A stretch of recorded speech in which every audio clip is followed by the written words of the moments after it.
fue uno de los eventos más importantes del siglo XX. Su nombre en código, Argonauta.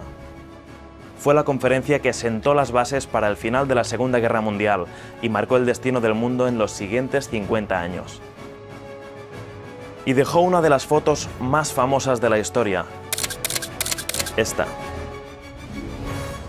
Pero, ¿por qué fue tan importante la conferencia de Yalta? ¿Por qué muchos la consideran el inicio de la Guerra Fría? ¿Y qué queda de lo que se acordó entonces? Para entenderlo, hay que volver a unos días antes de esta foto.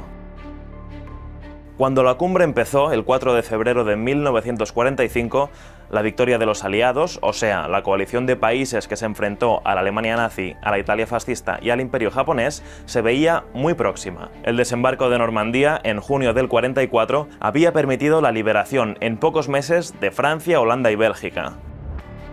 Además, pocos días antes de la cumbre, las tropas estadounidenses, británicas y canadienses habían derrotado a los alemanes en la sangrienta Batalla de las Ardenas, la última gran ofensiva militar nazi en el frente occidental. Mientras, en el frente oriental, la URSS había lanzado un enorme ataque contra las tropas alemanas. La Armada Roja ya había ocupado amplias zonas de Europa del Este y se encontraba a pocos kilómetros de Berlín. Preocupado por esta avanzada, el primer ministro británico Winston Churchill pidió un encuentro con los demás jefes de gobierno de los países aliados, el presidente Franklin Delano Roosevelt para Estados Unidos y el líder soviético Joseph Stalin. Los tres políticos no podrían ser más diferentes entre sí, por temperamento, por ideología y por formación. Y ninguno de ellos confiaba plenamente en los demás. Pero tenían un enemigo común, Adolf Hitler, quien se encontraba acorralado en su búnker de Berlín. Pero, ¿por qué se reunieron en Yalta? La victoria en la batalla de Stalingrado y la estoica resistencia soviética le dieron a Stalin un enorme prestigio militar. Por eso fue él quien decidió la fecha y el lugar de la conferencia, y eligió esta ciudad turística en la península de Crimea, que había sido la residencia de verano de los zares, los emperadores que gobernaron Rusia hasta la Revolución. Pero Yalta no era de fácil acceso, y para los líderes occidentales fue tan difícil llegar que Winston Churchill dijo: "No podríamos haber encontrado un lugar peor en el mundo". El 4 de febrero, cuando los tres se sentaron en la mesa de negociación, tenían objetivos muy distintos. Churchill quería mantener el imperio y el prestigio global de Gran Bretaña. Roosevelt, en cambio, quería garantizar la paz mundial después de la guerra con la creación de una organización política internacional. Además, buscaba un papel relevante para Estados Unidos en la economía global. Y finalmente, para Stalin, el objetivo principal era proteger a la Unión Soviética de las invasiones militares. Rusia había sido invadida 3 veces desde el oeste entre 1914 y 1941, y por eso el líder soviético quería una zona de países comunistas en Europa del Este. Las reuniones duraron una semana, y finalmente, después de interminables discusiones, brindis a base de vodka y champán y decenas de puros, los tres se sentaron para la famosa foto.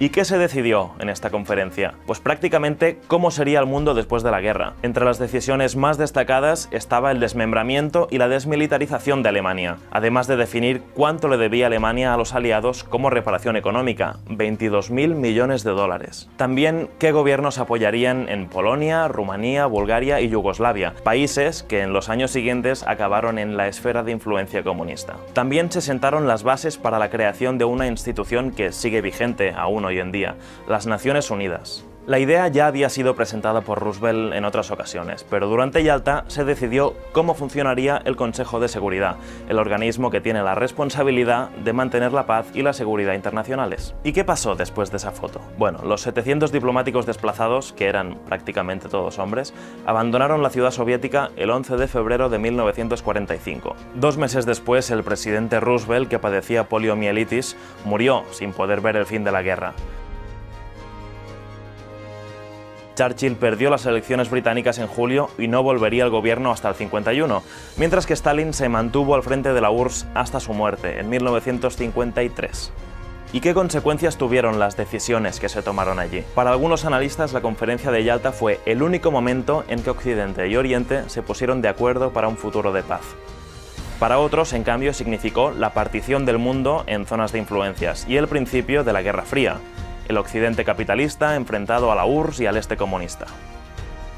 También el desmembramiento de Alemania, que tenía que ser provisional, resultó en la división del país en Oriente y Occidente, y terminó solo en 1989 con la caída del muro de Berlín y de los regímenes comunistas europeos. De esa conferencia queda en pie la ONU, que si bien ha visto su papel muy cuestionado y reducido en los últimos años, sigue trabajando para garantizar la paz internacional. Se dice que el ambiente durante los días de conferencia era distendido y hasta familiar, quizás gracias al vodka y a los 500 puros que trajo la delegación británica.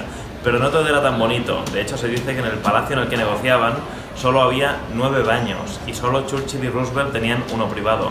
Así que hasta Stalin tuvo que hacer cola para ir al baño. Si te ha gustado este vídeo, ya sabes, dale a like, suscríbete y nos vemos en el siguiente.